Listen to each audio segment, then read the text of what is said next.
Olá, este é o vídeo onde eu leio algumas das fantasias indicadas ao Goodreads Choice Awards de 2022. Eu já fiz esse vídeo ano passado, tá, gente? Então tem uma outra versão aqui, vou deixar linkado aqui em cima. E esse vídeo, ele vai ser um pouquinho maior e vai abranger um pouco mais de livros. Pra quem não sabe, é uma premiação feita pelo Goodreads, baseada em popularidade. E existem dois períodos. No primeiro período são indicados 20 livros, esses 20 livros são votados e os 10 mais votados concorrem, então, na final. Ano passado o que eu fiz foi pegar entre os 10 finalistas aqueles que eram começos de série ou volumes únicos e fazer a leitura deles. Por quê? Porque entram também continuações, tá? Tanto que o vencedor do ano passado foi Corte de Chamas Prateadas, da Sarah J. Maas, que é o quarto livro dentro da série Corte de Espinhos e Rosas ali. E o vencedor desse ano também foi a Sarah J. Maas com Casa de Céu e Sopro. E aí sobraram 6 desses finalistas. Porém, além desses 6 finalistas, eu escolhi outro. Minha filha, dá licença, por favor. Eu escolhi outros 4 livros entre os outros 10 indicados, que foram livros que chamaram a minha atenção porque eu estava com vontade de ler. Então a gente vai conversar nesse vídeo sobre 10 livros. Deixa eu vir pra este canto e colocar aqui pra vocês na tela, então, os 20 inicialmente indicados e vou comentando com vocês um pouquinho, então, sobre o que eu sei sobre cada um, tá? The War of Two Queens, então, é o quarto dentro de The Blood in Ash e eu não vou ler esse vídeo. Daughter of the Moon Goddess é um finalista e vai ser lido nesse. Estou curiosa, esse é o primeiro livro dentro de uma duologia. The Atlas Six, da Olivia Blake, é um dos únicos que já estão publicados aqui no Brasil. Esse é a Sociedade de Atlas, eu acho que é isso, a Sociedade de Atlas, e esteve entre os 10 finalistas. A Very Secret Society of Irregular Witches também se tornou finalista e vai ser um dos comentados nesse vídeo. Babel, da R.F. Kuang, também foi um dos finalistas, inclusive ficou em segundo lugar. Dos únicos que eu tenho físico na minha estante, tá? E esse livro já tá prometido aqui no Brasil pela Intrínseca pra esse ano. O próximo livro, então, é Ordinary Monsters. Esse livro já foi publicado aqui no Brasil, tá? Com uma capa diferente, inclusive passou super batido. Eu só fui descobrir um tempinho depois que era o mesmo livro, tá? Saiu pela Hope. É aparentemente o primeiro livro de uma série. The Atlas Six também é o primeiro livro de uma série. The Very Secret Society of Irregular Witches é volume único e Babel também é volume único. Depois a gente tem When Women Are Dragons. Esse livro não entrou pros finalistas. Eu não vou ler nesse vídeo, mas eu sei que já tem publicação prometida dele aqui no Brasil. Esse aqui eu não sei nem direito como é que pronuncia, tá? Eu acho que é Needle and Bone. Também não entrou nos finalistas e também não vou ler nesse vídeo, apesar de que esses dois aqui eu tenho um pouco de interesse, sim. Na verdade, o próximo também, que é o The Stardust Thief, que também não vai entrar aqui nesse vídeo. Esses 3 eu tenho interesse, mas não o suficiente para eu substituir outros que eu resolvi colocar nessa lista aqui. Então vou ficar aí leituras pro futuro, mas ainda quero fazer. Kaikei também não entrou pros finalistas, mas eu vou fazer a leitura. Eu vi esse livro aparecer na lista de favoritos de muita gente do ano passado. Eu olhei aqui no Goodreads, ele não tá listado enquanto série, então pode ser que seja um volume único mesmo. Aí a gente tem The World We Make, da N.K. Jemisin, que é a conclusão, né, dessa duologia que começou com Nós Somos a Cidade. Esse livro não passou pra final e eu também não vou ler neste vídeo aqui, porém, esse livro vai ser publicado no Brasil pela Suma. Então, vem aí. O próximo livro é Electra, da Jennifer Saint. Ano passado eu li para esse mesmo vídeo o Ariadne, da mesma autora, que ficou entre os finalistas e que foi publicado aqui no Brasil pela Editora Planeta. E aí esse ano teve Electra. Electra não passou para os finalistas e eu não vou ler neste livro. The Golden Enclaves, que é o terceiro livro dessa série aqui da Naomi Novik, que eu também não vou ler porque é continuação. Legends and Lattes foi finalista e vai ser comentado neste vídeo. Conto de Fadas, do Stephen King, passou para a final e vai ser comentado nesse vídeo. Também já tem publicação aqui no Brasil. O próximo livro, que é esse com a casinha, com as perninhas de galinha, Thistle Foot, ele não passou. Ele não é um dos finalistas, mas eu vou fazer a leitura dele nesse vídeo porque me chamou a atenção. Inclusive, quando eu vi ele, eu achei que era um outro livro que foi lançado pela Darkside, que tem a mesma premissa de ser uma casa também com um pé de galinha. Esse livro também tá com promessa de publicação aqui no Brasil para esse ano. Então vai vir aí. Aí o vencedor da categoria de fantasia, né, que é o Casa de Céu e Sopro, que também tem publicação já aqui no Brasil.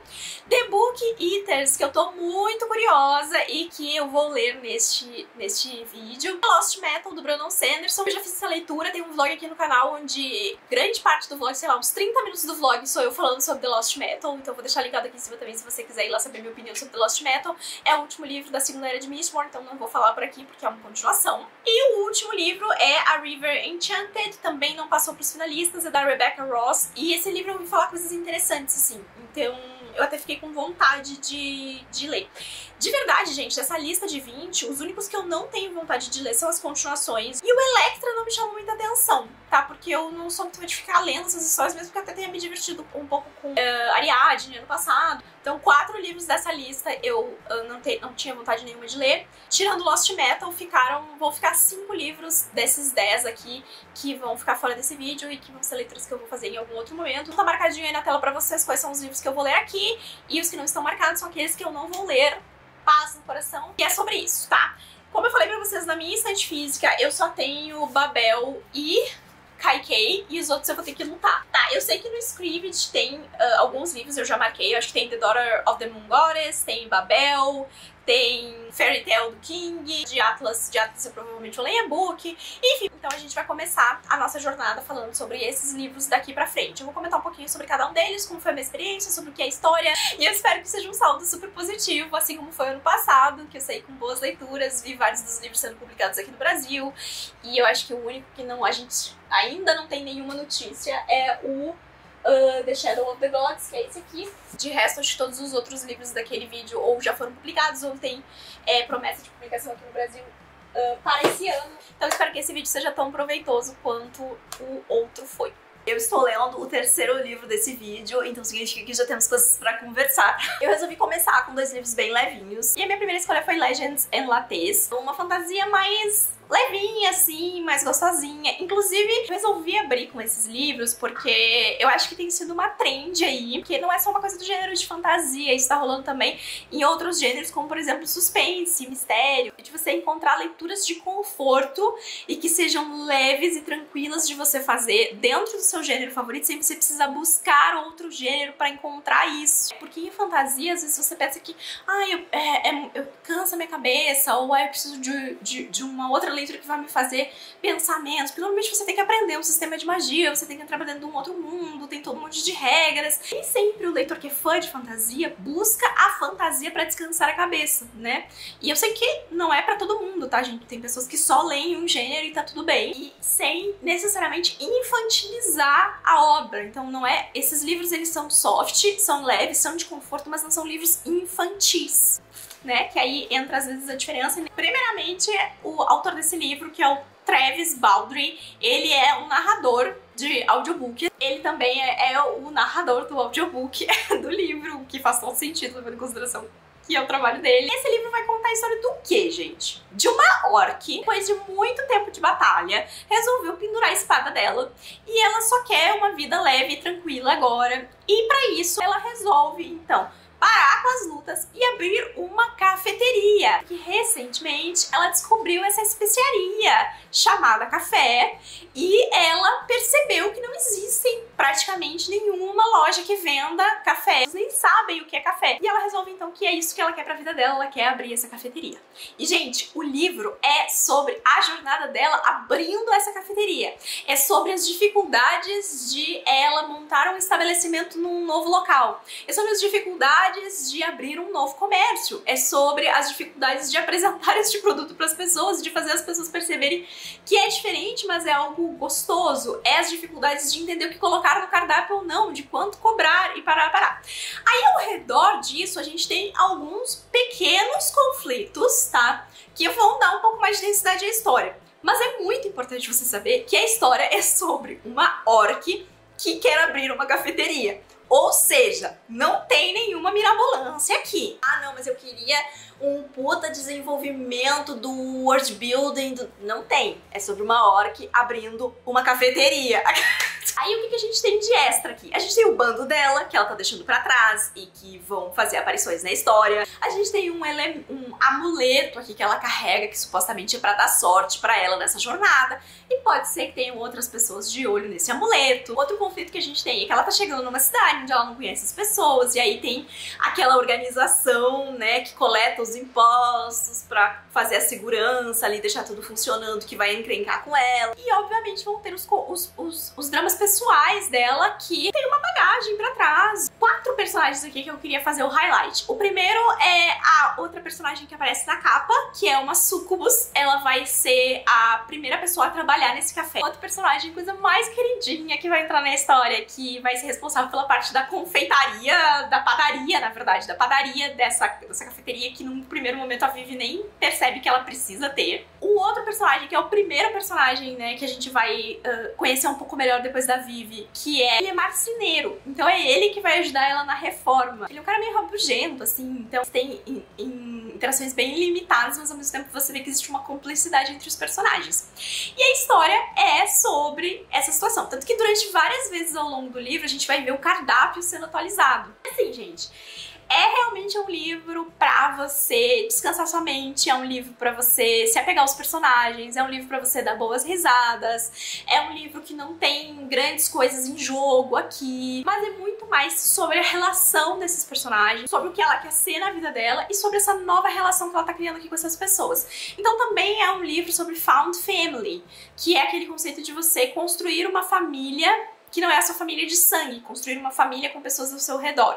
Eu me diverti bastante, foi muito gostosinho de ler, eu ouvi esse livro assim, e eu entendi super esse buzz que tava ao redor desse livro. Especialmente se você gosta de café, você vai adorar ver a personagem apresentando isso, e todas as dificuldades dela pra abrir esse negócio, e sem grandes riscos. Tá? Sem grandes riscos. No final tem umas coisas que até, tipo, eu acho que o conflito, tentou trazer um conflito, mas aí eu acho que foi, como é que assim, já era tarde demais pra vibe do livro, e aí foi tudo muito rápido, acho que podia ter até puxado um pouquinho mais pra frente, pra ter dado um pouquinho mais de tempo pra aquilo. Eu fui para The Very Secret Society of Irregular Witches, o qual foi o meu segundo 5 estrelas do ano. Olha só, a gente tem nesse livro a parte soft de Legends e Lattes, só que um pouquinho mais de profundidade e desenvolvimento nos conflitos envolvendo esses personagens. E aí, por causa disso, esse acaba sendo um livro perfeitinho, na minha opinião, dentro do que ele se propõe a fazer. Esse também é um livro, gente, que tem romance. Legends e Lattes também tem romance, mas eu diria que é, sei lá, 5% do livro é romance, 2% do livro é romance. The Very Secret Society of Irregular Witches é 30% do livro ser romance. Então já tenham isso em mente. Sobre o que é esse livro? A gente tá falando de tempos modernos e a gente tá falando de bruxas. Sim, bruxas. Bruxas tal qual a gente sabe o conceito de bruxa. Pega elementos da natureza, coleta a luz da lua, o pó das estrelas, mexe o caldeirão e faz magia. Tá. Só que essas bruxas, há um tempo atrás, foi jogada aqui uma maldição, uma situação que a gente vai descobrindo ao longo do livro como é que funciona, de que quando uma nova bruxa nasce, a mãe dessa bruxa normalmente vão morrer em breve e essas novas bruxas vão ficando órfãos. E aí começa assim um diálogo de que elas precisam ficar sozinhas, de que não é bom agrupar as bruxas porque vai juntar um grande volume de poder e isso vai começar a chamar atenção e obviamente que se a sociedade descobrir que existem bruxas, né, já houveram históricos aí na nossa sociedade do que acontece, né, caça as bruxas, bota na fogueira, aquela coisa toda. Aí essa protagonista mora no respectivo local e nesse respectivo local existe uma bruxa mais velha e esta bruxa, ela é responsável por organizar ali o núcleo dentro desse local. Então elas têm a cada X meses, no dia X, uma reunião onde é o único momento em que elas se juntam e aí elas contam as fofocas, compartilham os novos feitiços, falam se teve algum problema, alguma coisa, né? Dão pequenas atualizações da sua vida, se separam e vivem vida sozinhas. Algumas dessas bruxas, elas tentam buscar relacionamentos com outras pessoas, mas tem sempre aquela coisa de será que eu conto, será que eu não conto, que eu sou uma bruxa, será que outra pessoa vai acreditar? Mas a palavra maior aqui nessa convivência das bruxas é solidão. Elas precisam ser sozinhas. E o que acontece? A nossa protagonista aqui, que se chama Mika Moon, ela descobriu, conversando na internet com outras pessoas sobre coisas que ela gosta, que ela se sente muito sozinha, mesmo que ela quer ter pessoas pra conversar sobre coisas que ela gosta. Então ela cria uma rede social onde ela finge ser uma bruxa. Ela fala, ai gente, eu sou uma bruxa, hein? Vou ensinar feitiços pra vocês. Só que obviamente ninguém acredita, porque, né, como assim uma bruxa? Só que um belo dia ela recebe um e-mail falando que é necessário uma bruxa, e aí a outra pessoa fala que tem 3 bruxas crianças que precisam de treinamento. E ela fica, quê?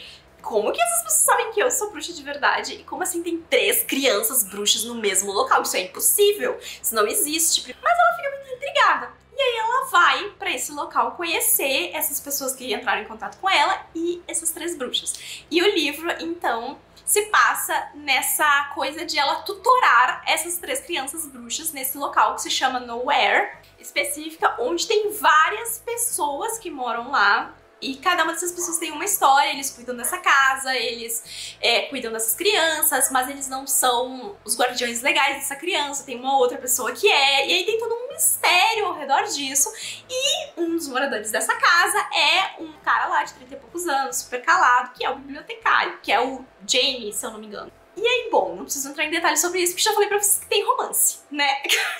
Tá na sinopse também, antes que digam que eu tô dando spoiler, tá? Tá na sinopse. E essa coisa de que se a Mika contar, provavelmente essa bruxa vai querer separar essas 3 crianças, e aí vai ter uma situação acontecendo aqui, tá? E aí tem uma outra coisa, e aí tem um motivo também pelo qual eles resolvem chamar ela pra ir lá cuidar dessas crianças. Esse livro tem uma vibe muito A Casa no Mar Cerúleo, por causa das crianças, por causa da coisa de separar, por você sentir o tempo inteiro que pode algo acontecer, também é um livro de found family, também que é uma coisa que tem em comum com Legends in Lattes. Entender o seu lugar no mundo e como você pode construir uma nova vida que não parte do que é dito que você tem que ser, né? Também me diverti muito com essa história, como eu falei, uma das coisas que difere e que faz The Very Secret Society of Irregular Witches funcionar melhor comigo são os conflitos. A gente tem conflitos aqui que eles estão distribuídos ao longo do livro, e foi um livro que quando chegou no final eu me surpreendi com uma situação que, apesar de ter dado pistas ao longo do caminho, eu só fui teorizar a respeito bem no final, muito perto da hora que o livro revela as coisas, e aí eu fiquei, gente, que legal que isso aconteceu aqui. O senso de conflito no final, mas ao mesmo tempo não ser um senso de conflito que precisaria de uma grande solução, porque a gente não tinha mais tempo suficiente, não tinha que ser um conflito que fosse facilmente remediado, como a história se desenvolve aqui. E esse rolê da soft fantasy é também sobre, a gente não tá falando sobre, nossa, a destruição iminente do mundo, a gente tá falando sobre coisas muito micro, tá? Micro conflitos. Se eu tiver uma reclamação pra fazer sobre esse livro, é que eu achei que ia ser um pouco mais sobre a interação dela com as crianças, e a gente tem isso, mas eu acho que se a gente for pôr na balança, a gente tem mais romance do que a gente tem a interação dela com as crianças. Mas é um grupo de personagens muito simpático, muito querido, muito acolhedor, muito legal. E é uma sensação, assim, muito parecida com a sensação que eu tive lendo A Casa no Mar Cerúleo, que virou um dos meus livros favoritos. Talvez a diferença é que entre aquele livro e esse, é que naquele livro parecia que a tragédia parecia ser muito mais evidente, então a gente tinha momentos muito doces no livro, mas ao mesmo tempo a gente temia muito pelos personagens, e aqui o senso de temer pelos personagens é menor, o risco é menor, e isso dá uma sensação mais acalentadora pra gente e faz com que a gente fique menos nervoso. A Mika é ótima também, todos os personagens ao redor são muito legais, muito divertidos, a gente tem a oportunidade no livro de conhecer um pouco mais sobre cada um deles, e eu fiquei muito satisfeita com essa leitura. Neste momento, estou lendo Ordinary Monsters, ou Monstros Triviais, aqui no Brasil. Esse livro já me trouxe uma série de sensações aqui. Deixa eu tentar explicar pra você sobre o que ele é, porque eu não sei se a sinopse dele é verdadeira. Aquelas... Sabe quando você tá lendo o livro te diz que é uma coisa, e você tá lendo o livro e você tá tipo assim... Mas será que é sobre isso mesmo? Porque eu não sei, não sei se é. Essa é a sensação que eu tô lendo esse livro. Acho que a gente tá falando de final dos anos 1800, começo dos anos 1900, tá? E existem algumas crianças que nascem com habilidades especiais, que são separadas em 5 ou 6 categorias, tá? Essas crianças são chamadas de os talentosos, mas isso não é um conhecimento geral aqui dentro da sociedade, não. Existe um grupo muito específico que sabe sobre essas crianças, e existe tipo um colégio, uma organização, uma fundação, nananã, onde um cara lá específico fez da vida dele reunir essas crianças e dar pra essas crianças um lugar seguro pra elas crescerem. Precisei pegar uma água, que eu tô falando que nem uma louca. E trabalham pra essa organização, 2 pessoas que a gente vai ver aqui no começo dessa história, são as pessoas que vão buscar as crianças, e a gente vai começar conhecendo 2 protagonistas principais. O ano certinho é 1882. Tá? É a primeira coisa que diz no sinopse. A gente vai conhecer o Charlie, ele já é mais adolescente, assim, e ele consegue se curar. Então ele se machuca e automaticamente o corpo dele se cura automaticamente. E o outro personagem que a gente vai conhecer é o Marlowe. Ele é um personagem que a gente começa... O primeiro encontro que a gente tem com ele na história, ele é ainda bebê. E a gente vai vendo... Vai ter uma passagem de tempo aqui. Ele meio brilha, assim. Ele tem uma luz azulada. Um primeiro terço desse livro, tá? É basicamente a gente conhecendo esses personagens e essas duas figuras que trabalham para esse instituto que se chama... Cairndale, alguma coisa assim. Indo atrás dessas crianças para levar essas crianças pelo instituto. A gente descobre, porém, que existe uma força maligna aqui, uma sombra, e essa força, ela se alimenta desses talentos, e essa força conseguiu corromper um dos caras que antes trabalhava para essa instituição. Então, o primeiro terço do livro é sobre isso, é sobre essa busca, é sobre a gente entendendo quem são esses personagens, e agora alguém ligou uma furadeira, mesmo sendo meio-dia 51, que em teoria não poderia estar fazendo barulho. Mas quem respeita alguma coisa... O segundo terço do livro, que é onde eu tô, é um grupo de crianças que está neste instituto começando a tentar entender melhor o que está acontecendo, o que é efetivamente essa força que está perseguindo eles, que de verdade acontece nas paredes deste instituto, tá? Às vezes você pensa, não, é bem assim mesmo. E às vezes você pensa, ué, mas é bem assim mesmo, por que tem tal coisa acontecendo? Aí depois você pensa, não, mas claro que se isso tá acontecendo é porque é bem assim. Não, mas não sei se é bem assim. Tá, então o livro traz essa sensação. E eu tô bem agora nesse momento, no meio, onde eu tô tentando entender o que está acontecendo. Porque eu ainda não sei. Entre a parte má e a parte boa, ou dita boa da história, existem muitas nuances aqui que não estão sendo contadas ainda para os personagens. Uma coisa que eu achei interessante é que a força desse poder dessas crianças vem da morte. Então, a manipulação do corpo é a partir das células que morrem. Eu achei um conceito interessante. Consegui lendo, a minha expectativa é terminar este livro hoje. Hoje, deixa eu dar pra vocês um timeline aqui, é de dia 16 de janeiro. Estou exatamente na metade do mês e ainda tenho outros 7 livros e meio para ler para este vídeo. Então eu preciso andar com as minhas leituras. Cá estou eu e trago novidades. Eu terminei Monstros Virtuosos e esse livro é muito grande pra pouca substância. E é um livro em 3 atos, só que assim, de tudo ele é grande demais. Esse é um livro de 600 e tantas páginas, se eu não me engano, tá? E aí, o que acontece? Sabe quando o livro abre e ele diz assim, ó, pra isso dar certo tem que acontecer A, B e C. E se A, B e C não acontecer, vai dar errado. E se der errado, o resultado de dar errado é D, E, F. Aí você anda por 600 páginas e o livro é ou A, B, C, ou D, E, F, ou A, B, F. O que eu tô querendo dizer com esse monte de letra que vocês não entenderam? É que... tudo o que aconteceu no livro, tudo o que foi dito que ia acontecer. Então a gente não tem... Pra não dizer que não teve nenhuma surpresa no livro, a gente tem, tipo, 3 situações acontecendo aqui que são, tipo, ai, talvez os plot twists, tá? Uma já tava mais ou menos clara por causa dessa aura de... A outra, eu dei uma farejadinha por causa de uma situação aqui. Foi contada uma história e faltou um pedaço da história. E eu fiquei... Tem uma terceira coisa aqui que é tipo uma fatalidade dos acontecimentos, tá? E aí o que eu vou dizer pra vocês assim, se você tem bagagem, fantasia ou de livros nesse estilo, que a gente tem várias outras histórias que são assim, não sei se esse livro vai ter muita substância assim pra você. Agora, se você nunca leu uma história assim, talvez você vai super se envolver. Tipo assim, a coisa mais legal que eu gostei do livro foi que eu falei pra vocês da magia vir da parte morta. De resto, eu não acho que isso foi bem explorado. Esse é um livro que ele podia ter tranquilamente 350 páginas, porque eu não acho que as coisas que ele escolhe explorar são as coisas que essa história merecia ter sido explorada, sabe? É memorável. Daqui a um tempo já não vou lembrar de muita coisa, porque, como eu falei, tudo muito genérico. Mas, novamente, vai da sua experiência. E aí o pior de tudo, talvez, esse é o primeiro livro. Só que ele não vai além de nenhum outro ponto que o ABC ou D, E, F que foi apresentado pra gente, sabe? Então você chega no final e você fica, tá, mas isso aqui já foi o que tinha me contado lá no começo que ia acontecer. Eu dei 600 páginas pra isso? Eu li Daughter of the Moon Goddess. E este eu gostei, tá? Eu não gostei tanto quanto Legends... Acho que empatou com Legends e Lattes, mas por motivos completamente diferentes, tá? Esse é o primeiro livro de uma duologia, se eu não me engano tá prometido aqui pro Brasil. Quero falar sobre 3 coisas quando eu vou falar sobre esse livro. Primeiro, sobre o quanto esse é um livro que junta um monte de clichês, um monte de plots que eu já vi em outros livros, tá? Que sou uma leitora de fantasia ávida, que já li 1000 livros de fantasia. Esse livro é um grande recorte de muitas histórias, tá? Só que de um jeito que funciona. O interessante aqui é que essas coisas juntas, do jeito que a autora construiu aqui, com essa mitologia que é trabalhada dentro da história, a gente conhece vários povos e várias lendas e tá sempre explicando alguma coisa a respeito, então tem substância nessa apresentação. E o fato de que esse livro também é dividido em 3 atos, então a gente também tem um primeiro momento onde você vê a personagem, parece que tá se metendo num... que é a sinopse, fala, né, que ela vai pra um treinamento.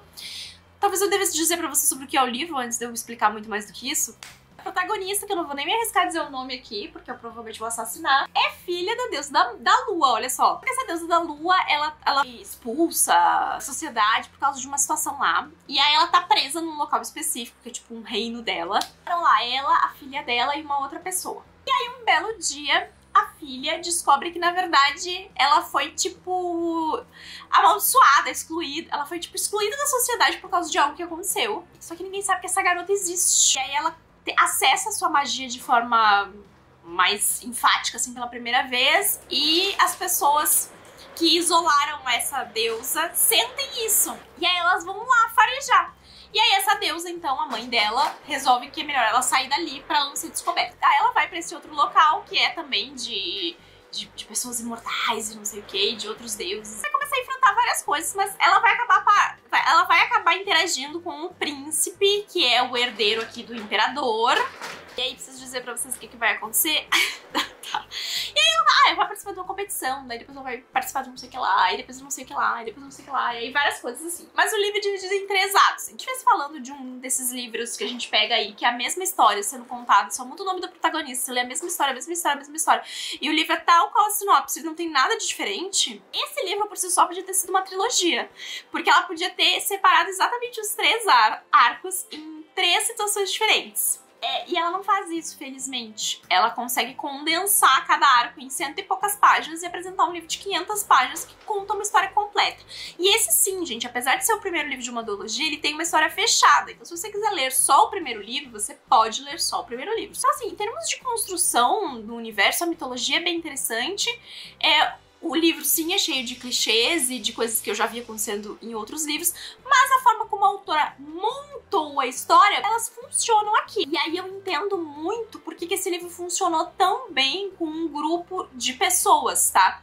Que é talvez um grupo de pessoas que não tem uma bagagem tão grande de fantasia assim, porque eu vi esse livro no Favoritos de muita gente, e faz muito sentido. Ele é um livro bastante completo, cheio de vários elementos, e tem ação, e tem a luta da família, porque o grande objetivo da protagonista aqui é encontrar um jeito de libertar a mãe dela. E aí, se você não tem tanto histórico assim, que eu tô chamando aqui de clichês e que são bebidas de outras histórias, pra você vão ser coisas novas e inovadoras e que você vai ficar, nossa, que legal esse livro, tá sempre acontecendo alguma coisa. Pará. E faz todo sentido que esse livro tenha caído nas graças de muitas pessoas. Deixa eu falar sobre a segunda coisa, o triângulo amoroso. Esse livro aqui, gente, ele tem uns 30% de romance, tá? Ou até um pouquinho mais. Mas é que acontece muita coisa na história, assim. Não é que grande parte do livro seja romance, mas é que as cenas de romance, elas são intensas. Os sentimentos românticos são intensos, tá?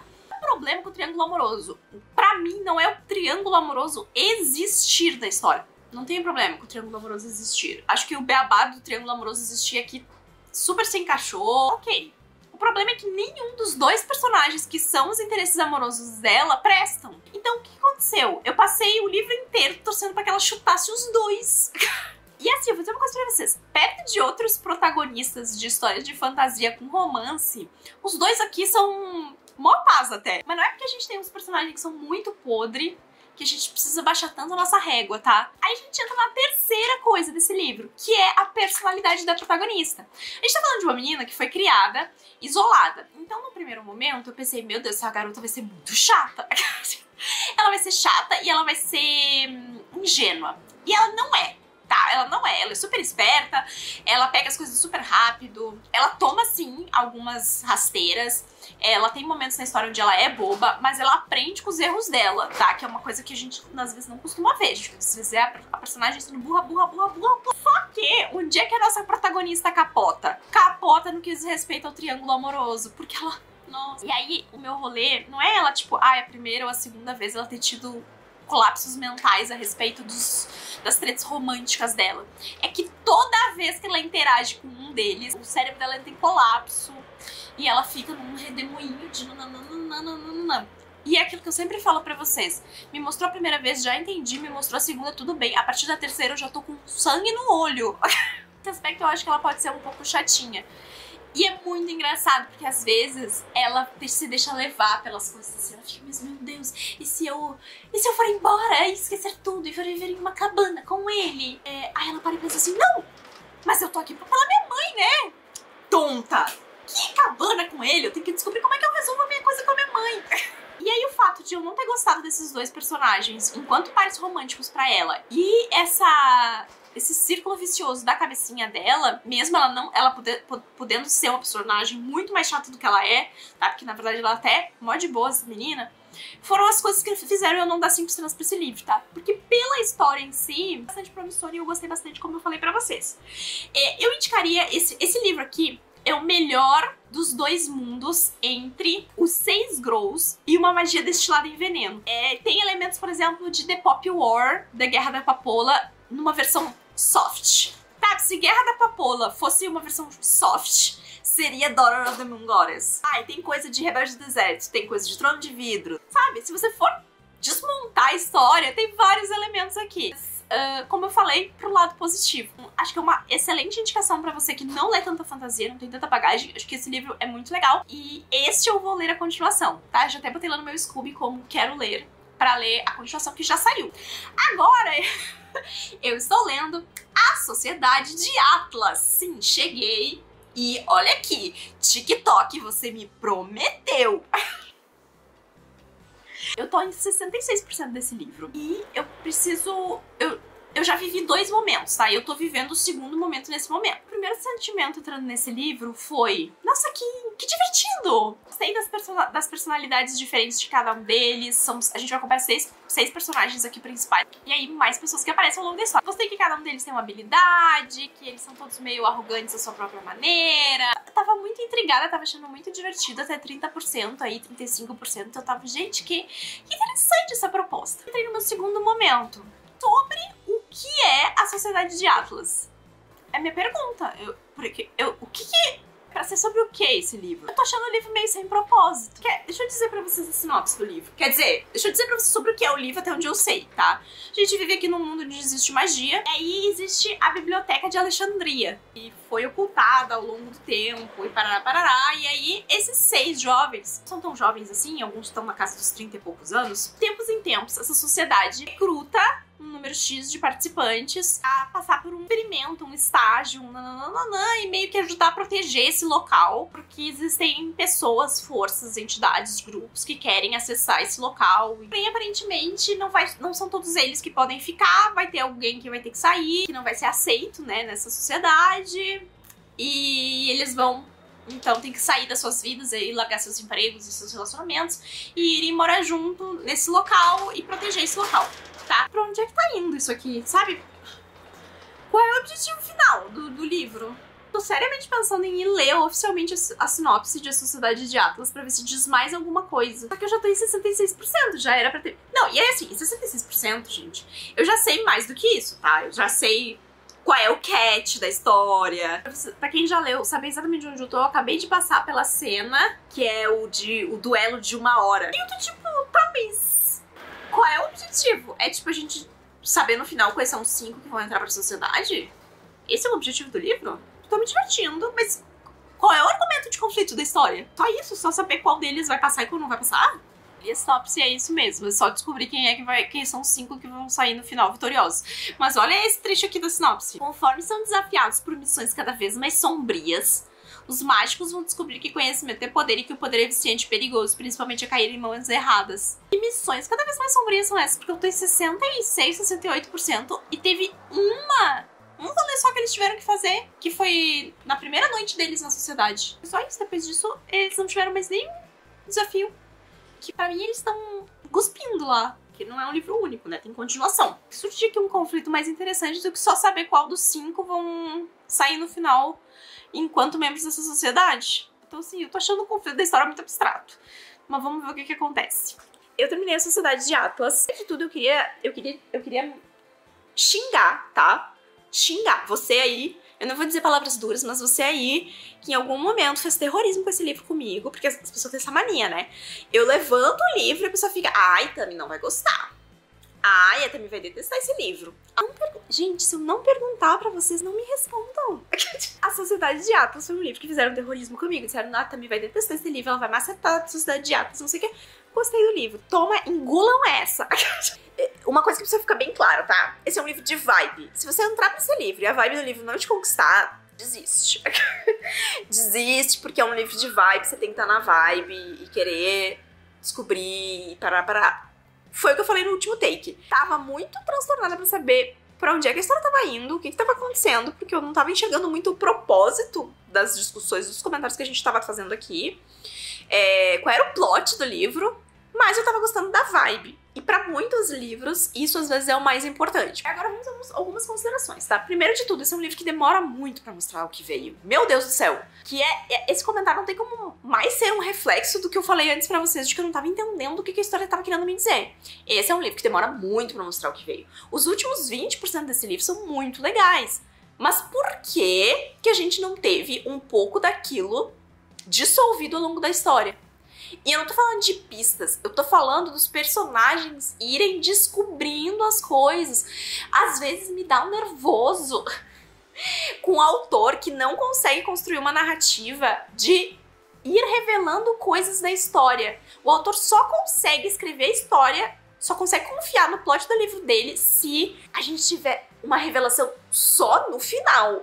Mas assim, no final a gente recebe uma enxurrada de informações, uma enxurrada de revelações que podiam sim ter sido largadas ao longo do caminho. Esse livro teria, pra mim, ele teria sido muito mais emocionante e teria me deixado muito mais engajada com a história. Talvez eu nem teria levantado essa questão do o que tá acontecendo aqui exatamente, qual é o plot desse livro, se ele tivesse me alimentado com acontecimentos. Demorou muito tempo pra mostrar pro que veio, tá? Eu acho também que uma coisa que pode derrubar muitos leitores aqui é a escrita da autora, tá? Eu achei bem cruazinha, tá? Bem cruazinha. Eu vi que ela já é autora de outras coisas. Eu não sei se talvez seja o primeiro romance dela. E eu não sei também se... Eu não sei quem é o tradutor desse livro, tá? Quem é que traduziu esse livro aqui pro Brasil. Mas tem algumas coisas de tradução também desse livro e de revisão que não tão boas. Tá? Tem umas frases extremamente redundantes. Coisas que... é o tipo de coisa que eu sou uma pessoa que eu falo coisas redundantes, tá? Eu tô sempre falando entrar pra dentro e sair pra fora. Tô sempre falando. Desse vídeo eu devo ter falado pelo menos umas 3 vezes que entrei pra dentro e saí pra fora. Eu tô sempre falando isso. E quando eu tô me assistindo editando o vídeo, vira e mexe eu corto o pedaço, porque eu me irrito de me ouvir falando. Mesmo que na hora que eu falo, eu não percebo que eu tô falando. Quando eu tô me ouvindo, eu percebo. E agora, se vocês não perceberam, vocês vão começar a perceber também, vocês vão começar a se irritar também.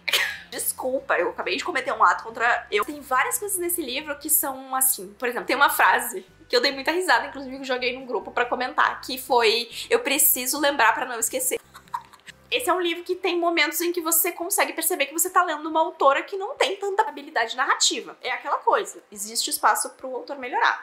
E eu acho aqui que em A Sociedade de Atlas existe espaço pra isso também. E eu queria fazer um comentário também sobre o título do livro, porque o título do livro em português, eu fiquei sempre me perguntando muito. E o nome do livro em inglês é The Atlas Six. Dá pra dizer, talvez, que signifique a mesma coisa, as duas coisas. Mas na essência, não. Principalmente depois que tu chega no final do livro. A conotação de The Atlas Six e a Sociedade de Atlas, ela é um pouco diferente, tá? Ela é um pouco diferente. Mas tudo bem, é leve, é sutil. Bora lá que ainda tem muito vídeo pela frente. Nossa, tô recém na metade dessa lista. Vamos falar sobre Babel, ou Babel. Esse livro vai ser publicado aqui no Brasil esse ano pela editora Intrínseca, inclusive curiosíssima de como vai ficar essa tradução, tá? Eu tô muito curiosa pra ver como vai ficar essa tradução, porque não é só uma tradução de inglês para português, a gente tem outras línguas sendo trabalhadas aqui. No audiobook, do qual eu ouvi um pedaço desse livro, Tava bem interessante, porque mudava completamente o tom na hora que ia pronunciar, né, as palavras em outras línguas. Sobre o que é essa história? A gente tem um garoto, esse professor pega ele pra criar, por assim dizer, mas já existia aqui um contato prévio. Ele vai ser treinado e vai receber, né, orientação em línguas ali, entrar para Babel, que é o Royal Institute of Translation. Babel fica em Oxford, tá? E aqui tem um mapinha, ó. E aí Babel, aqui estão os vários prédios de Oxford e aqui no meio de tudo fica Babel. Assim, ser recrutado por Babel frente a outros estudantes aqui de Oxford acaba sendo uma coisa a se aspirar, porque são os Babelers, tá, como chamam aqui, que têm acesso a silver plates, que manipulam aqui essas silver plates, é o que faz a magia desse mundo. Essa é uma magia parecida com a magia de Foundryside, é uma magia parecida com a magia de Warbreaker, tá? Onde você instrui objetos inanimados a terem funções extras. Aqui, basicamente, a gente tem uma ampliação ou um reforço de características que já são, né? Então, por exemplo, numa ponte, se coloca silver plates para reforçar essa ponte, para deixar ela mais forte. Mas existem variações disso dentro da história. E parte da função de Babel e das pessoas que estudam nesse local é descobrir como fazer certas coisas acontecer. E diferente, por exemplo, de Foundryside, que é tipo um código que você coloca, aqui é uma questão de linguagem. Então se busca dentro da língua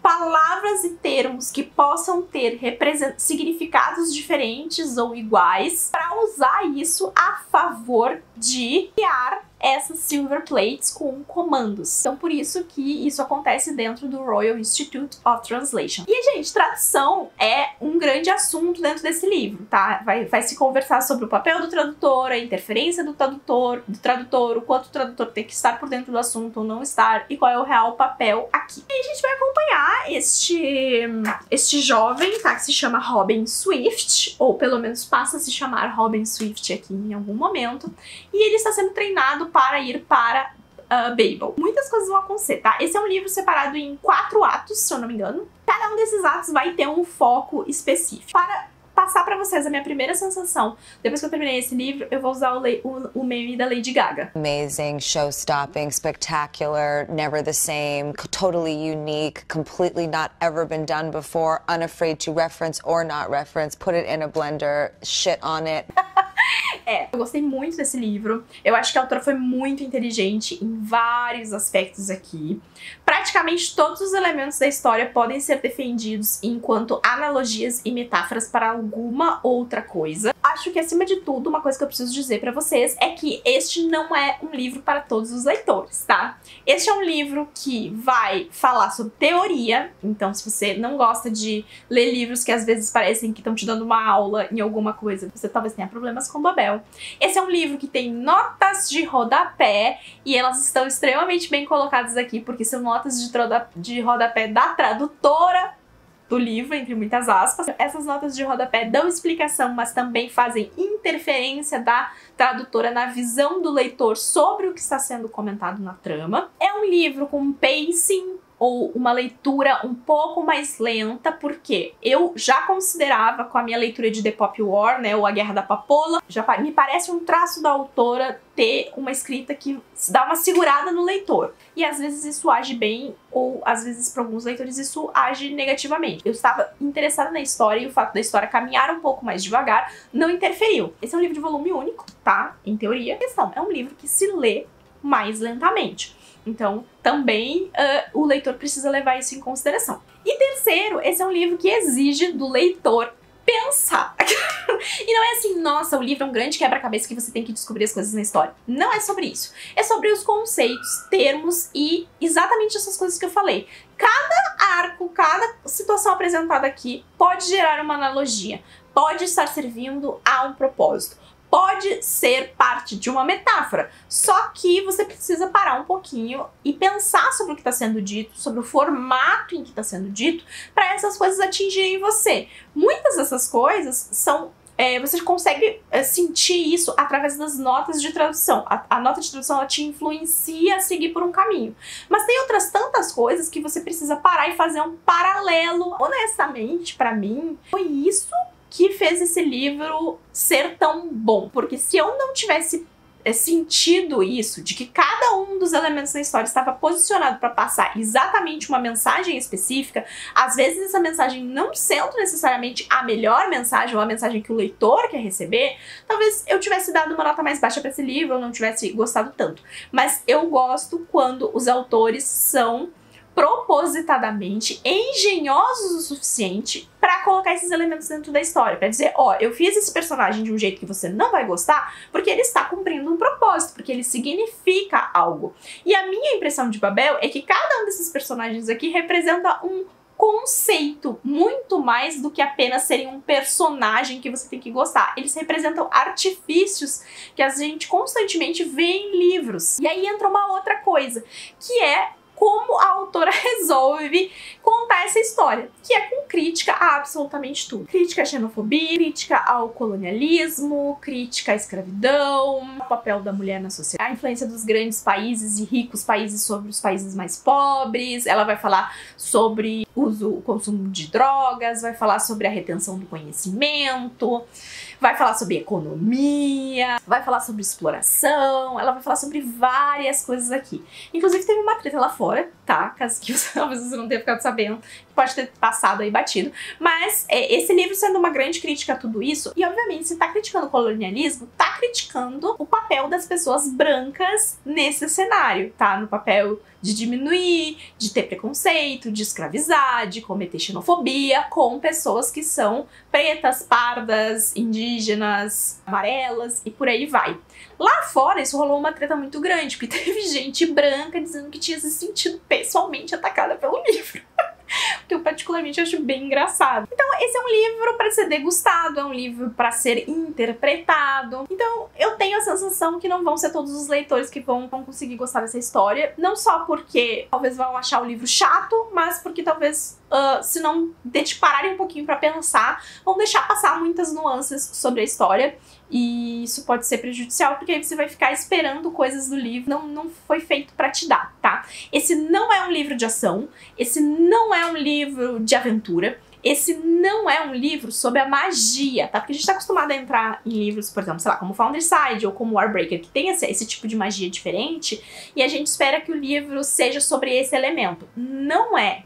É sobre caminhada desses personagens sendo confrontados com coisas que às vezes são extremamente padrão e clichê da situação aqui, onde eles têm papéis específicos para cumprir e às vezes eles vão quebrar ou vão sair desse papel, dependendo de como tá o rumo da história, mas acima de tudo entender a influência que esse local tem sobre o resto do mundo, porque é Babel com essa magia que faz da Inglaterra, né, o país poderoso que é, e do quanto eles se alimentam, especialmente para esse instituto de tradução, de pessoas de outros lugares, de outros países, porque eles pegam pessoas nativas desses locais, como o nosso personagem, que é da China, do quanto eles sugam desses países o conhecimento através da persona de cada um desses personagens aqui e não dá nada em troca, muito pelo contrário, suga o máximo possível, tá? Então a gente tem aspectos aqui que são bem interessantes na história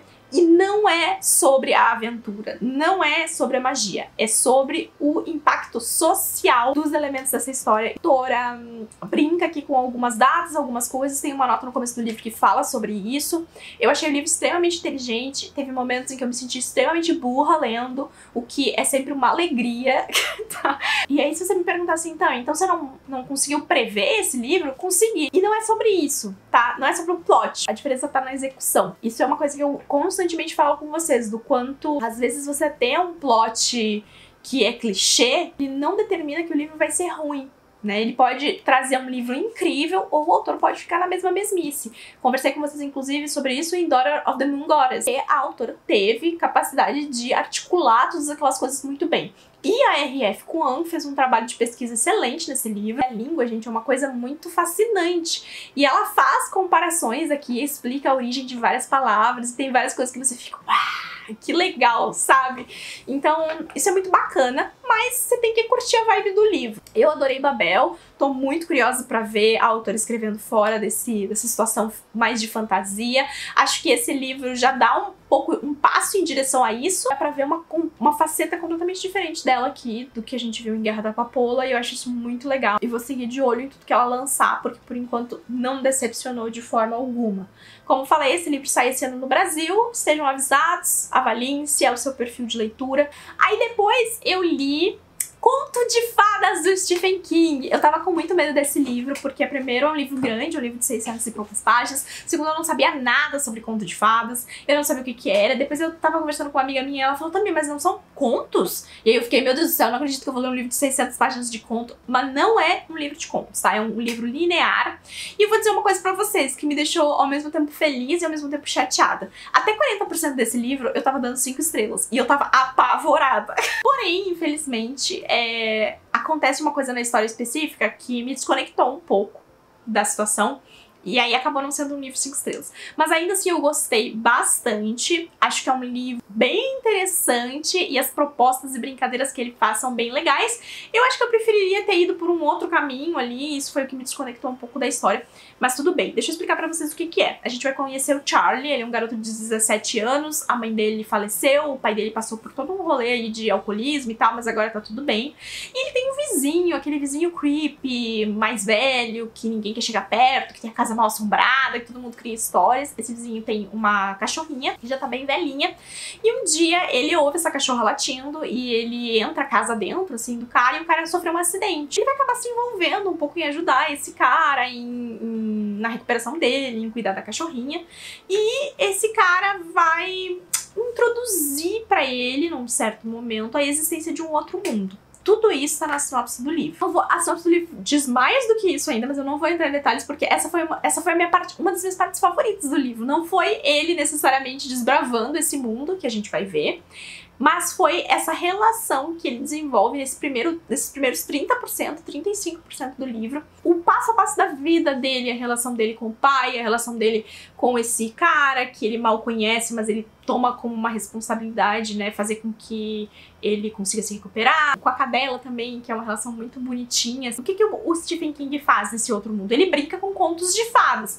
Então vai ter o duelo entre o bem e o mal, vai ter a coisa do príncipe prometido. Lá dentro a gente vai ter personagens que vão se relacionar com outras coisas de contos de fadas. A gente vai ter termos específicos aqui sendo jogados na história, coisas de que a gente já viu de outros contos de fadas aí. De novo, a gente entra naquela coisa do quanto um clichê pode ou não pode ser explorado, ou do quanto isso é funcional ou não é funcional. E aí, assim, a partir do momento em que a gente entra, as primeiras pessoas que o personagem vai interagir, conhecer e parará, eu gostei bastante. Depois a história ganha proporções muito grandes. E foi aí que a história me perdeu um pouco, porque eu preferiria que fossem coisas menores ao grande plot que surgiu aqui pra ser trabalhado. Que, de certa forma, parece muito pontual, assim. É muito tipo, ok, porque é uma coisa de, o Cavaleiro Salvador sempre vai aparecer na hora certa.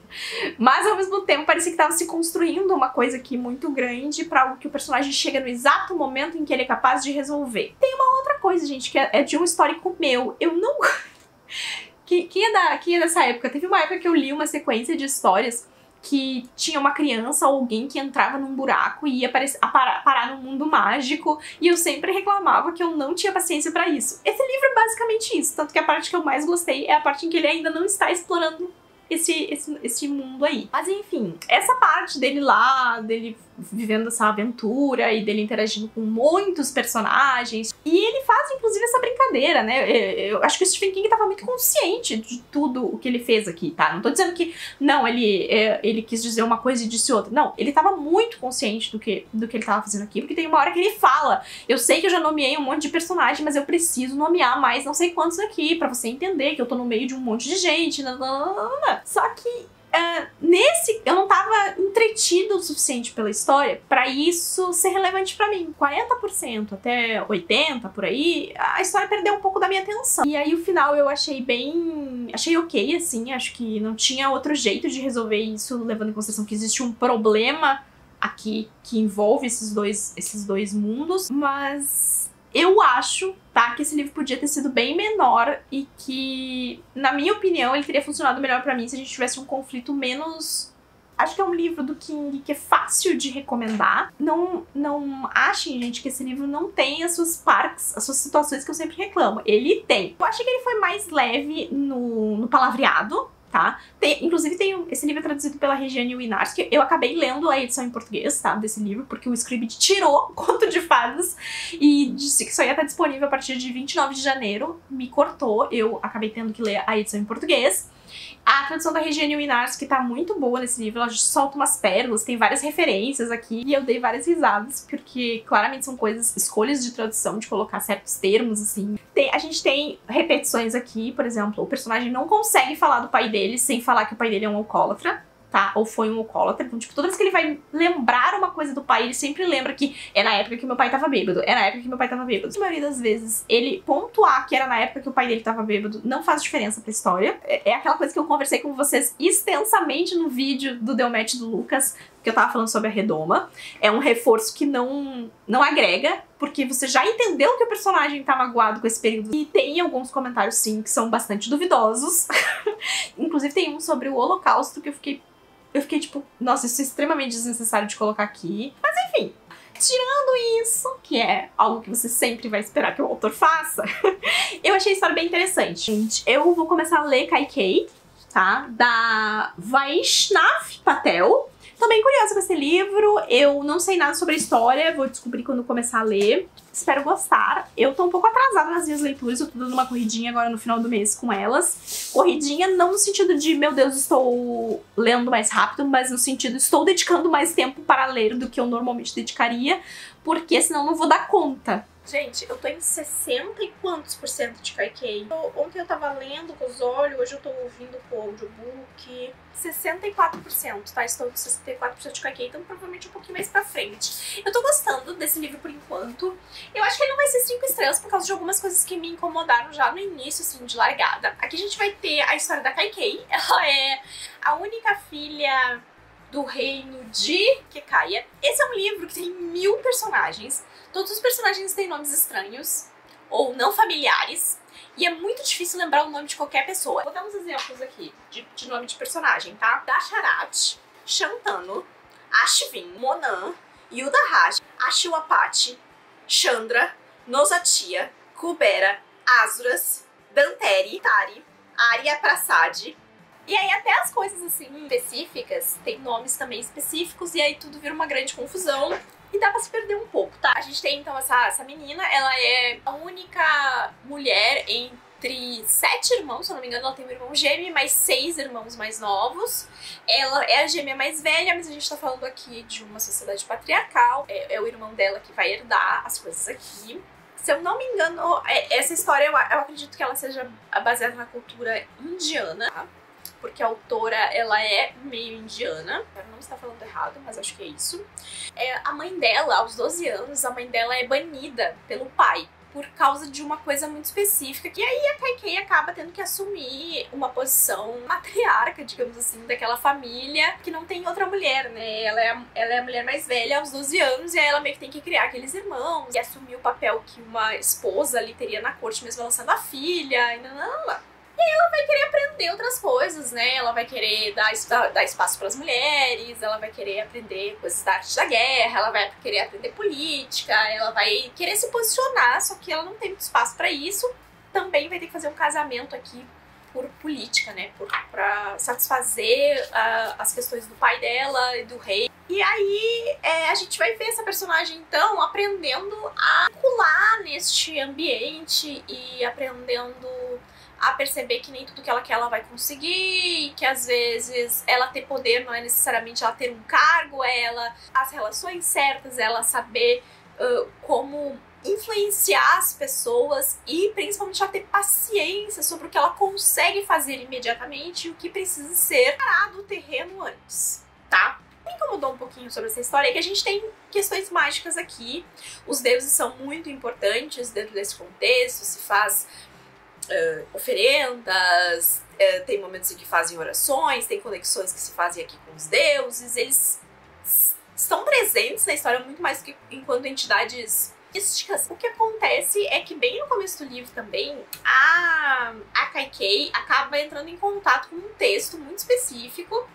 que faz com que ela descubra um tipo específico também de magia. Só que eu achei isso muito abrupto, achei isso muito rápido no começo do livro, e a própria progressão dela com relação a isso, eu também não achei muito natural. Essa é basicamente a única parte da história que me incomodou, assim. O resto, o beabá político, os comportamentos dela, as decisões que ela tá tomando, eu já vi aqui passar, acho que 32, 33 na história, então já se passou 20 anos, tá? A história já vi 20 anos nesses 60%, e aí muita coisa já aconteceu na vida dela, então essa parte eu tô curtindo. Eu acho que essa personagem já podia ter iniciado o livro com isso, ter sido algo que fosse algo dela e da mãe dela, por exemplo. Terminei de ler Kai. Na verdade, nesse momento especificamente, eu já terminei de ler todos os livros, tá? Hoje já é dia 31 de janeiro. Eu tô lendo esses livros desde o dia 10, 11 de janeiro. E é isso, mas vamos lá. Gostei, tá, gente, de Kai. Não foi uma história de fantasia perfeita pra mim. Esse é um livro, gente, que vai passar por um período de tempo considerável, tá? Eu acho que o final desse livro tende a deixar o público desconcertado, porque é um final que não finaliza. Como é que eu vou explicar pra vocês o que acontece? Existe uma promessa no final, entendeu? Ai, daqui a tantos anos tal coisa vai acontecer.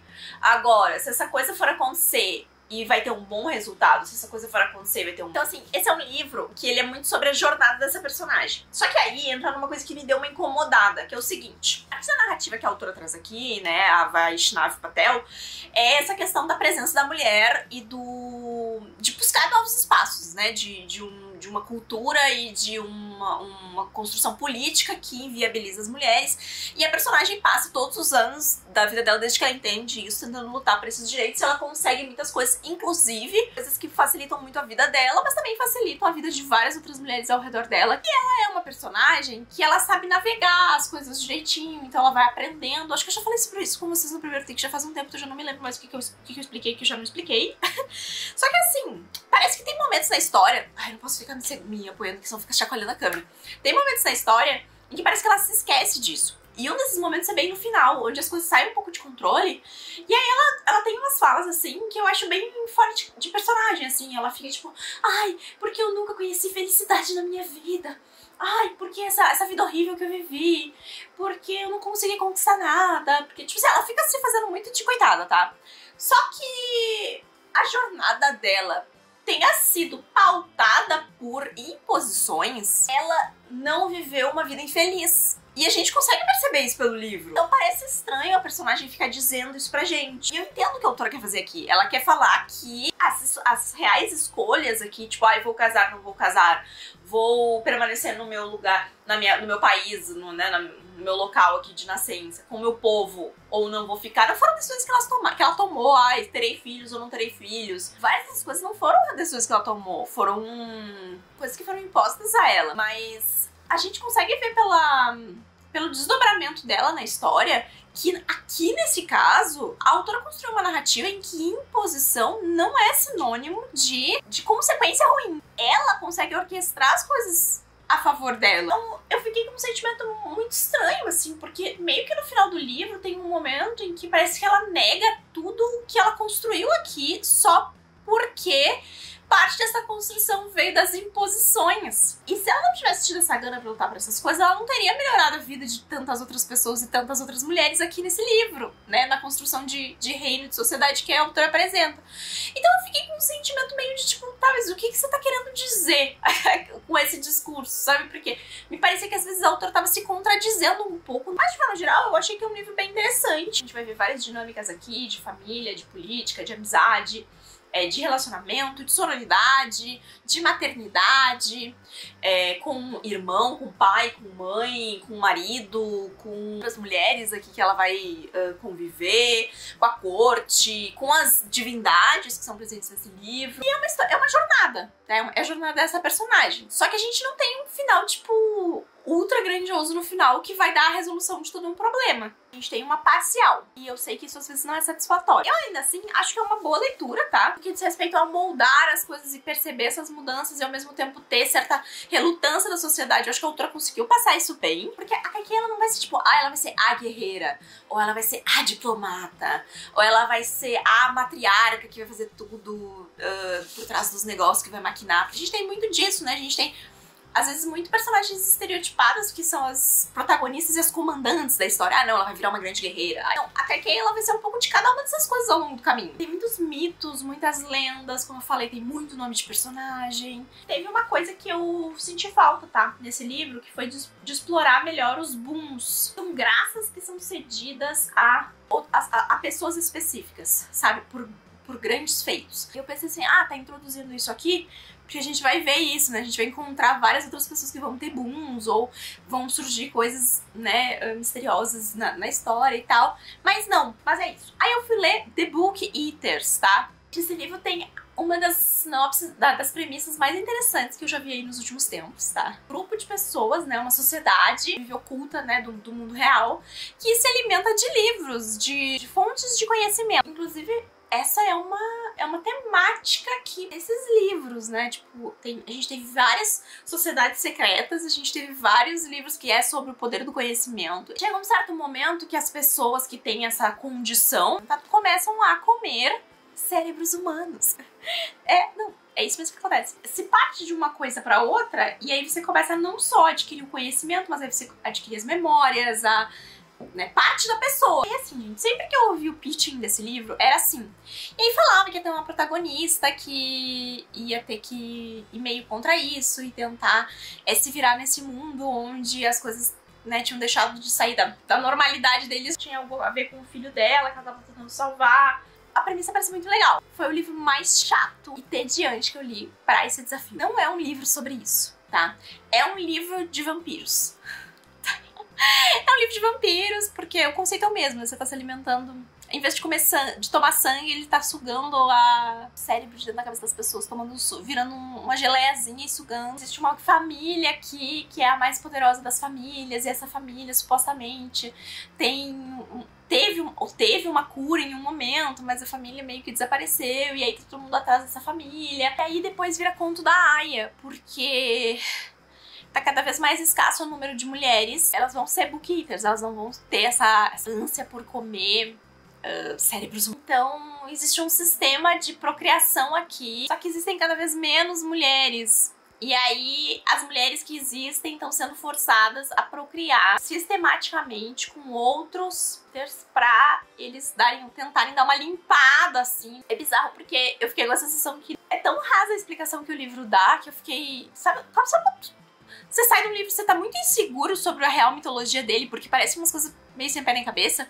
Então eu fiquei com sensação com esse livro, que eu tinha umas coisas meio sem pé nem cabeça, assim. Aí essas mulheres têm que abandonar os filhos, porque os filhos não são pra elas, os filhos são pra serem cuidados por essas famílias. Não tá no primeiro filho, e aí ela fica querendo negociar, ai, mas esse filho vai ficar comigo, esse filho não vai ficar comigo. E aí vira um rolê atrás, que não tem necessariamente a ver sobre a mecânica, a dinâmica de mecânica do rolê, comer livros ou comer não sei o que para administrar conhecimento ou comer cérebro das pessoas, mas é muito mais sobre a jornada de uma mãe que quer encontrar uma família, essa família que desapareceu, e encontrar essas pílulas que vão manter o filho dela sob controle. É isso, esse na verdade o plot do livro. E o livro é só isso.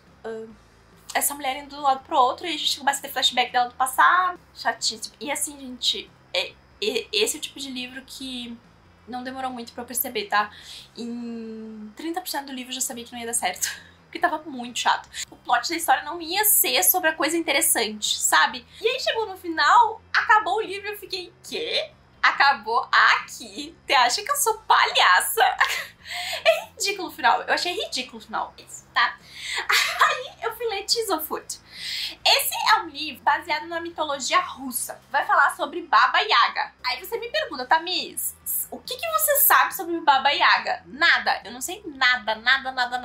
Então se você quer uma opinião de uma pessoa que tenha conhecimento sobre o mito do qual Eu acredito que Baba Yaga seja um mito, tá? Esse livro é baseado, queira comentários pertinentes relativos ao comparativo da obra e do mito, não é aqui comigo que você vai encontrar. Minha avaliação vai ser puramente na história que foi contada. Eu não sei o quanto essa história é verossímil à história de Baba Yaga. Eu não sei, tá? Eu não sei. Estou lavando minhas mãos aqui, eu não sei. Tá? Vamos lá então. O que é a história de Thistlefoot? A gente tem 2 irmãos aqui. Esses 2 irmãos estão vivendo vidas separadas. Eles cresceram nessa família que é descendente, então, né, de russos, mas é na região da... Não é bem na Rússia, tá? Eu acho que é a região da Ucrânia. Eles estão morando nos Estados Unidos agora, eles cresceram com os pais deles, viviam fazendo espetáculos, uma coisa meio circense, assim, só que agora tá cada um no seu caminho. O irmão meio que virou, assim, Ele é ator, ele participa de alguns espetáculos, mas ele também apronta truque com as pessoas, rouba carteira. Ele não é... Ele tem atividades ilegais ali, tá? que ele faz. E a irmã, ela se formou, né, ela trabalha com madeira, marcenaria. Ela tá fazendo um estágio agora, tá tudo bem, até que eles recebem o caso, né, da família deles, falando que eles receberam essa herança dessa que é uma tia-avó, um negócio assim, deles, e que tá vindo um container com algo que é a herança deles. E aí fica uma coisa, e que eles têm que receber essa herança juntos, porque essa herança era pra ser passada pros mais jovens dessa família, dessa linhagem. E eles são esses mais jovens, faz um tempo que eles não se veem. E assim, a protagonista, ela tem alguma coisa que acontece. Ela tem muito medo de certas coisas, ela tem umas memórias estranhas da infância, ela tem um dom ali, uma coisa mágica. E o cara, né, o irmão também. Só que aparentemente, ela não necessariamente entende esse poder dele. E aí eles vão receber essa herança, faz um tempo que eles não se veem também, e é uma grande casa com pés. Tá dentro desse container. Entra dentro da casa, a casa se... E aí a gente é apresentada pra mitologia aqui da história, que é o seguinte.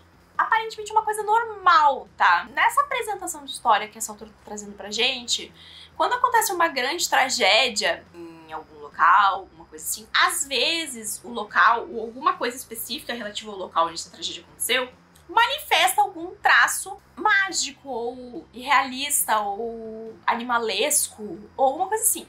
E aí até um exemplo de um acontecimento que rolou um dia num McDonald's, assim, no incêndio, acho que foi num McDonald's. Então a casa com pernas, ela não é necessariamente, tipo assim, ai meu Deus do céu, uma casa com pernas, preciso explicar a casa com pernas. Não, ela quando entra pra dentro da casa, ela se sente em casa. O irmão, pra ele é mais um rolê, ele vê aquilo como um jeito dele ganhar algum dinheiro. E aí ele acaba propondo pra ela que eles saiam em turnê e se apresentem, façam apresentações teatrais com a casa, andando com a casa por aí. Do ano, de um ano, tudo que eles tiverem ganhado vai ser lucro pra ele, e é como se ela estivesse comprando a parte dele da casa, já que ela se apaixonou pela casa. Só que assim, existe uma força do mal aqui, uma figura, e ela está atrás dessa casa, quer chegar perto dessa casa, e ela tá perseguindo essa casa, e ela veio lá de longe atrás dessa casa. A gente vai ver essa força também atuando nos bastidores aqui, em direção a esses 2 irmãos.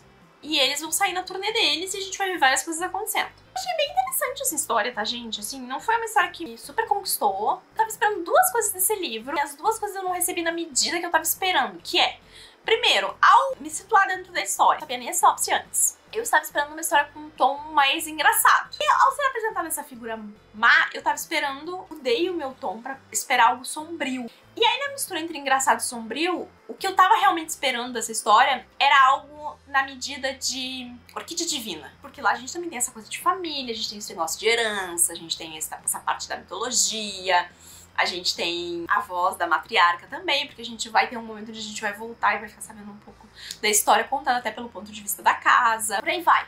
Só que aí eu não recebi nenhuma desses 2 aspectos na medida que eu achei que seria. O livro não é tão engraçado quanto eu achei que fosse ser, não é que vai ser engraçado, não é tão bem humorado quanto eu achei que seria ser, e a ameaça sombria, tem um único momento na história que eu fiquei tipo, eu não acredito que vai acontecer isso. O andamento, assim, da história eu passei bem apática.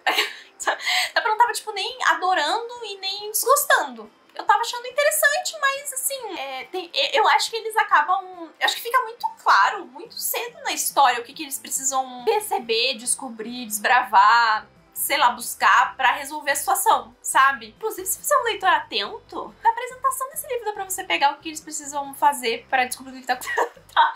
Então, assim, não é tipo assim, nossa, olha que quebra-cabeça confuso. Não, é aqueles livros que você lê a sinopse e você, assim como monstros triviais, você consegue prever aonde o livro vai ir. E aí, obviamente, né, o beabá de como ele vai chegar lá é o que tem que, né, se costurando. E aí aqui, eu acho que faltou um pouco de tempero, assim, tempero. E assim, gente, eu acho que essa história tem um público específico, assim. Eu não sei se eu sei dizer pra vocês exatamente que público é. Eu não saberia colocar, acho que tão bem quanto eu coloquei outros livros aqui. É uma história que tem um quê lúdico, é uma história que tem essa coisa da relação dos irmãos. A gente tem vários personagens que vão entrar aqui também, que participam da dinâmica. Eu fiquei com a sensação, num certo momento, que esses personagens, eles deram uma estragada no que eu tava esperando que a dinâmica fosse apresentar. Então eu não sei se eu gosto da presença deles, talvez se eles não tivessem entrado na história eu tivesse gostado mais da história. Eu fiquei com várias sensações, assim. Eu falei, não é uma história que me desagradou, mas também não foi uma história que eu fiquei, tipo, empolgada. Se eu não me engano, esse livro vai ser lançado aqui no Brasil pela Morro Branco esse ano. Eu ia dizer que eu não sabia porque que ele tava no Goodreads Choice Awards, mas acho que é pelo mesmo motivo que tá a Electra, por exemplo. E acho que é o mesmo motivo pelo qual ano passado tava no Coração da Bruxa e Ariadne. É um livro que puxa de uma mitologia, de uma história que já vem sendo contada há muito tempo e as pessoas gostam muito de reconto. Mas com isso a gente chega no final desse vídeo, tá? Foi uma longa jornada, chegou um momento do mês que eu achei que não ia dar conta, tinha muita coisa. Tinha muito livro pra ler, mas eu li 10 livros aí. Durante esse mês, eu vi várias pessoas falando sobre outros livros que ficaram de fora, né? Sobre o Needle and Bone, sobre o Enchanted River, e eu fiquei com muita vontade de pegar esses livros, então eu acho que em algum momento desse ano eu vou pegar eles. Assim, foi uma experiência legal, novamente. Foi bem mais desafiador do que no passado, mas ao mesmo tempo acho que foi mais enriquecedor também, então, até em termos de vir aqui conversar com você sobre esses livros, porque a gente tem expectativa de alguns deles chegando aqui no Brasil. Eu acho que isso ajuda um pouco a pegar o termômetro dos estilos de história ou da variedade de histórias que estão sendo visadas lá fora. Apesar de várias dessas histórias compartilharem elementos, como Found Family, ser uma leitura mais leve, tem um negócio da sociedade secreta, tem um negócio da busca por conhecimento, coisas assim. Ainda assim, a gente vê isso aplicado de formas diferentes em enredos que são diferentes. Não tem nenhum livro aqui que eu diria assim, nossa, esses livros aqui são completamente iguais. Então vamos lá, meu ranking final, gente, ficou A Very Secret Society of Irregular Witches. Além de ser um livro muito legal, eu me diverti muito, é um livro leve, é um livro despretensioso. Eu acho que é um livro que não é funcional pra todo um grupo, especialmente fã de fantasia. Tem uma galera que é muito rígida, assim, tipo, meu Deus, o world building tem que ser um troço fenomenal, senão o livro não presta. E pra essa nova leva de cozy fantasy, isso provavelmente nunca vai se perpetuar, então eu acho que tem que ver aí se é funcional ou não. Mas pra mim é funcional, eu gosto. Em segundo lugar ficou Babel, que é o contrário de A Very Secret Society of Irregular Witches. Não é sobre os personagens, é sobre os assuntos do livro. Mas eu acho que esse é um livro que ele tem o potencial de ser um abandonado de muita gente também aí. Então, né, vamos ver. O terceiro e o quarto lugar eu fiquei debatendo, tá? Porque quando eu terminei Legends in Lattes, eu dei 4.5 pra esse livro. E aí depois eu li Daughter of the Moon Goddess e eu gostei bastante, eu tinha dado 4 estrelas. Mas eu acho até injusto colocar Daughter of the Moon Goddess abaixo de Legends in Lattes pelo mesmo rolê do A Very Secret Society e o Babel. Vou subir Daughter of the Moon Goddess, vou empatar os dois da mesma forma, acho que mesmo motivo, sabe? São livros completamente diferentes, que funcionam de formas diferentes, mas que um é pra quem gosta de uma fantasia mais costurada, que tem a plot twist, que tem a virada, que tem a história, a mitologia, coisa acontecendo o tempo inteiro, e outro pra quem gosta de uma fantasia que vai ser pra te dar um abracinho, te acalentar no momento que você tá precisando de uma coisa leve. E em quinto lugar eu vou deixar Kaikei, acho que ainda com as considerações que eu fiz aqui é uma boa leitura. Sexto lugar, Conto de Fadas do Stephen King, esse livro chegou muito perto de virar um possível favorito do King aí pra mim, mas ali o recheio, o miolo do livro acabou não funcionando tão bem. E em sétimo lugar eu vou colocar a Sociedade de Atlas. Aqui eu também debati um pouco na minha cabeça o que ia ser o sétimo, o que ia ser o oitavo, mas ainda assim eu acho que eu terminei a Sociedade de Atlas um pouco mais intrigada em saber o que vai acontecer do que o livro que eu coloquei em oitavo lugar, por exemplo, que é Chiselfoot. Foi uma história divertida de ler, mas também teve seus altos e baixos ali pra mim. E aí em nono lugar, Monstros Triviais, e em décimo lugar, The Book Eaters. Infelizmente, porque tinha um plot muito legal pra ser explorado e eu acho que não foi. Esse é o final da nossa jornada, espero que vocês tenham gostado. Eu espero que pro Goodreads desse ano, né, eu consiga chegar no final do ano tendo lido mais livros. Eu espero que aconteça o Goodreads com a sessão de fantasia, o que aconteceu com a outra sessão, né, que eu peguei pra ler e eu já tinha lido alguns livros que tinham sido indicados, que tinham sido finalistas. Vamos ver aí o que acontece, tá? É isso, gente. Me conta aqui embaixo nos comentários quais desses livros você ficou ansiosa aí pra ver o Lança Brasil, ou que você vai incomodar as editoras aí pra trazer, se você já leu aí os que já foram lançados, qual chamou sua atenção aí de forma geral, tá bom? Deixe seu joinha aqui embaixo pra me ajudar na divulgação, se inscreve no canal se você for novo por aqui e a gente se vê no próximo vídeo. Tchau!